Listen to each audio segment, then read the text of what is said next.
All right. Well, hello and welcome to the GSA Award Nomination Informational Webinar.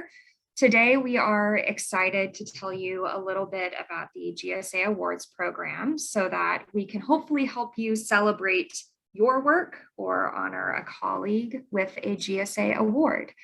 GSA has over 40 awards for individuals of all career stages and disciplines, so there is definitely something out there for you or your colleague. My name is Caroline Adams, and I am the Leadership Services Manager here at GSA. I am honored to be joined today by Dr. Elsa Strautmeyer of the University of Pittsburgh, who has been instrumental to the GSA Awards program through her roles on the GSA Awards subgroup and as a past officer of the Health Sciences section. Thank you very much for being here today, Elsa. In this webinar, we will help you find the right award for you, help you learn how to submit an online application, and offer some tips for how to craft a successful nomination letter. We'll also have some time for questions at the end, so feel free to submit questions at any time through the Q&A feature. So let's go ahead and get started with how to find the right award for you. Whether you're hoping to nominate yourself or nominate a colleague, the GSA Awards webpage is home to all of the information that you will need to know. So let's navigate over to our homepage here. This is at geron.org/membership/awards. And here you can see straight off that our spring nomination period is currently open through March 31. GSA has 2 nomination periods each year for awards, one in the spring, which is this current period, and one is later in the summer. Typically, spring awards celebrate career accomplishments, and summer awards celebrate paper or posters that are being presented at the annual scientific meeting. So once you are on our awards homepage here, there are 2 great ways to try to find the right award for you. One is searching by career level, and the other is searching by discipline. Here on the awards homepage, you can scroll through all of the awards currently accepting nominations, and here we have them organized into advanced career awards and early or mid-career awards. So if I scroll down here, these are all of our advanced career awards that are currently open for nomination.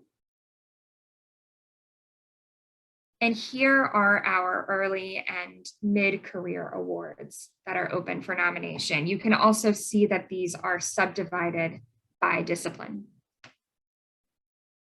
For more awards in your discipline or field, you can scroll back up here and come over to the left-hand navigation. You will see all of these subpages for our different sections or disciplines.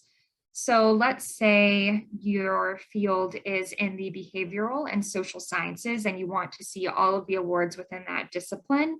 Just click on the subpage heading and take a look at the awards listed over on the right-hand side here. You can click on the individual award to learn more about it, or you can click on this all pages link, which will allow you to scroll through them all in one spot. But let's say you're interested in the Boaz Kahana Student Poster Award. So let's click on that. This is the award information page. And first we've got an overview of the award. And then here under submission period, we can see that this is a summer award. So this particular award will not open for nomination until July. But going back to our awards homepage, just by clicking this top header up here, awards, let's say you've decided that an early or a mid-career award is the right level of award for you. These are down here again. And let's say specifically you're interested in maybe learning more about the Carol L. Estes Rising Star Award. This award is offered through the Social Research Policy and Practice section, or SRPP. So let's click on this link and learn more about the award. Here again, you'll find an overview of the award that will give you a good idea if this is the correct fit for you or your nominee. So this award is an acknowledgement of outstanding early career contributions in social research, policy, and practice. Scrolling down, we can see that this award is currently accepting nominations. This is the link to the online application form. We're going to explore that more a little later. Scrolling further, we see a list of the eligibility criteria. For this award, the nominee must be a member of the SRPP section for at least 2 years, and the nominee must have a graduate degree and be within 5 years of receiving that degree. And scrolling still further, we have all of the materials that are required through the nomination packet. So for this award, the nominee would need to submit a nomination letter signed by 3 supporters, a current CV, and a digital copy of at least 1 and not more than 5 relevant research, policy, and/or practice publications. Here we also have the nature of the award. This is where you'll find if an award has a monetary prize. This one does. It comes with $300 and a framed certificate. And then you can also click on this link here at the bottom if you want to see a listing of past awardees. So reading this award information on the website is the best way to determine if you are eligible for a specific award or not. So I encourage you to spend some time exploring all the options, career level, discipline, to determine the best fit for you or your nominee. So now that you have found the right award for you, let's walk through how to submit an application. As I mentioned, if the award is currently accepting applications, the online application will always be linked on the award information page here. But we also have the form linked at the top of the awards homepage here for easy access. So let's go ahead and click on this link. It's going to redirect us to a form site application. Let me zoom in here.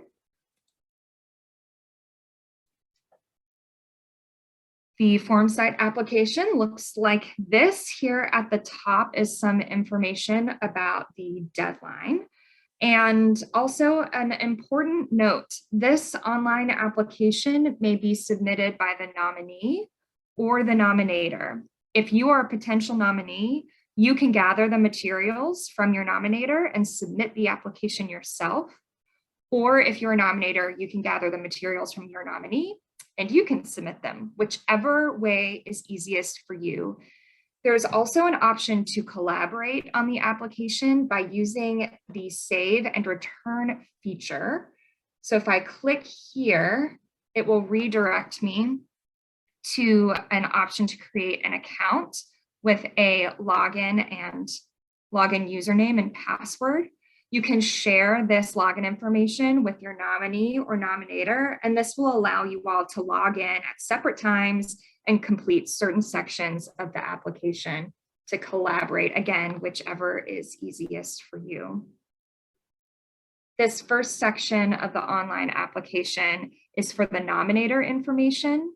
All of our spring awards do require a primary nominator. Their information will go here. This next section is for the nominee information.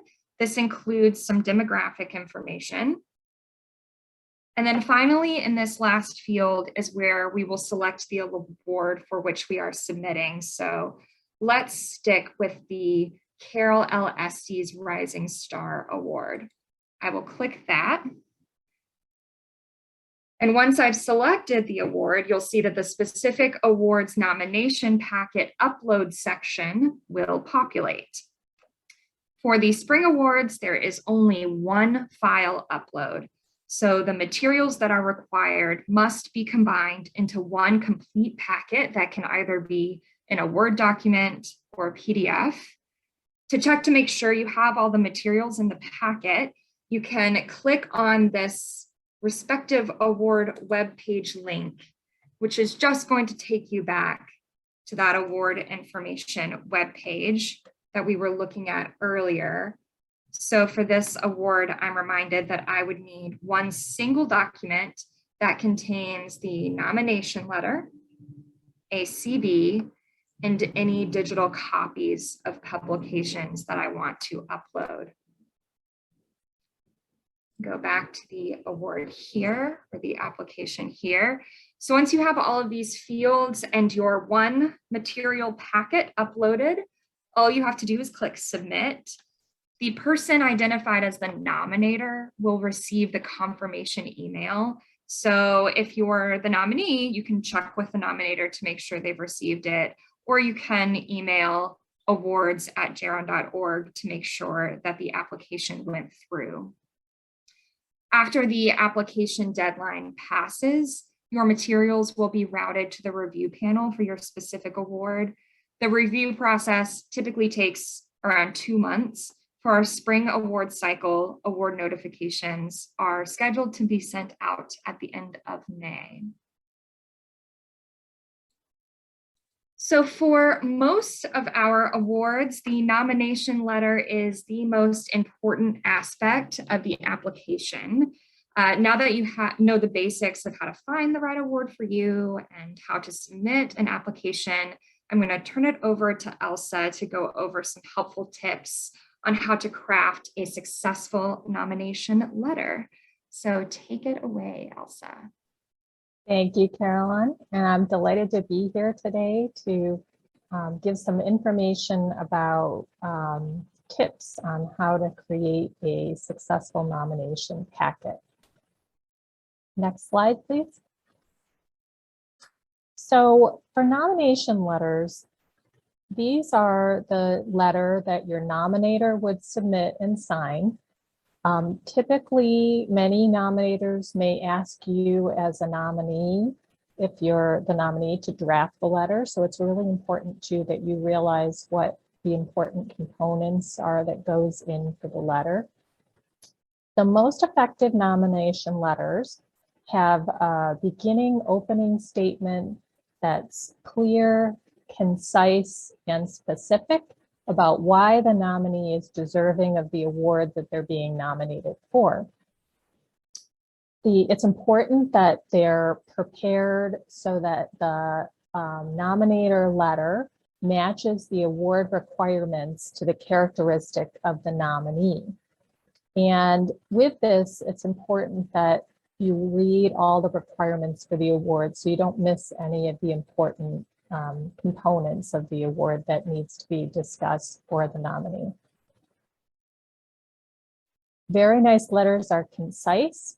They're generally short and to the point that offer unique examples to support the nominee's fit to the award for which they're being nominated. The letters are explicit. That means they give very specific examples of how the nominee has met or exceeded the requirements for the award. Generally, it's not good to offer generalities such as someone is excellent. You need to say specifically what the nominee has done in different areas. And particularly true is that you should use examples where the nominee has gone above and beyond the expectations for the award. It's important to proofread the letter, and it's the responsibility as the nominator, and if you're the nominee submitting it, to check this to make sure that there are no typos and the document has a smooth flow. Generally, the letters tell a story of someone's career to that point or whatever level they're being nominated at. And then finally, the letters end with a concise closing statement that'll summarize and reinforce the outstanding attributes of the nominee and how these fit with the award. So as general tips, It's important before you start the nomination to know the intent of the award and all the required nomination components. And then to go with this, you do want to compile all the materials before starting the online nomination process. It's clear that with the one nominator, that person supports the nominee's outstanding performance, though if the letter requires multiple signatories, then each of these people should agree on the areas of outstanding performance. So it's often helpful to have the nominator send around a draft of the letter so that the other signatories can add to that or put their touch on it. It's important if there are different levels of accomplishment that are needed for the award, that different accomplishments are listed for each area of outstanding contribution. So for an example, if the award says that you need excellence in research, education, and practice, it's important to have a different accomplishment for each of those areas. You should focus on the quality and not the quantity of things that the applicant has done. So to explain why the contributions made by the applicant are outstanding and give specific examples again. You want to describe the outcomes and impact of the outstanding contributions that the nominee has made and what sets this nominee apart from others. And so it's not enough to really provide a list, but some way this needs to be tied together to provide a holistic picture of the nominee. Where applicable, some awards require GSA members to be in good standing and others don't. So make sure that you check that if you are required to be a GSA member for a nominee. It's important to adhere to any of the page limit requirements. You don't want your nomination to not be considered because it doesn't meet the criteria as specified. And then finally, review all nomination materials for consistency before submitting the final nomination. And typically, when we look at the packets that come in, the nomination letters are reviewed for multiple different components by the awards committee at GSA. Importantly, we look at the nominee's contribution, and so that generally focuses on their originality or their creativity. We consider the impact that the awardee has had. So have they demonstrated a sustained impact over many years or in specific areas required for the award? We consider replication of the nominee's work. So is there evidence that there's dissemination of the nominee's work by others or uptake of what they've done by others in the field? We consider practicality or the practice component. So have the significant contributions of the nominee improve the lives of older persons and have an impact on practice in the field? Leadership is also very important generally for some of the nominees. So this should be described and we should see evidence of this in the letter for multiple leadership positions, particularly for the senior level or the advanced level awardees. Mentorship can be very important for some of the awards. So we're looking for evidence of commitment of the nominee to mentorship and training of early career investigators in the field. Personal characteristics are often described in the letters, and this obviously can vary and is important to different fields depending on what the award is, but often describe characteristics of humility and respect and generosity. And finally, it is important to show GSA involvement when we're looking at the final comparisons between different nominees. And so this is commitment and service to GSA, this could be described as how long someone has been a member or active in GSA through submitting to the meetings, leadership in different presentations at the meetings, and service to GSA in terms of volunteer opportunities that the nominee has undertaken for GSA.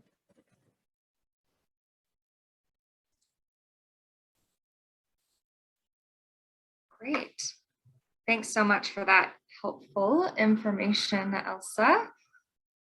So at this point, that concludes the presentation portion of our webinar, but I wanted just quickly before we moved on to any questions to remind everyone that this webinar will be posted on our website for easy access. There is a nomination resources subpage that if you click on will take you to the nomination tip sheet that outlines a lot of the specifics that Elsa just went over. And then we have 3 nomination letter examples from 3 different disciplines. These would be good letters to reference if you're looking for a good example of a successful nomination letter. So I will stop sharing there and allow individuals, if you have any questions at this point, you can type them into the Q&A. Otherwise, as you're processing this information, feel free at any time to reach out to awards@geron.org with any questions.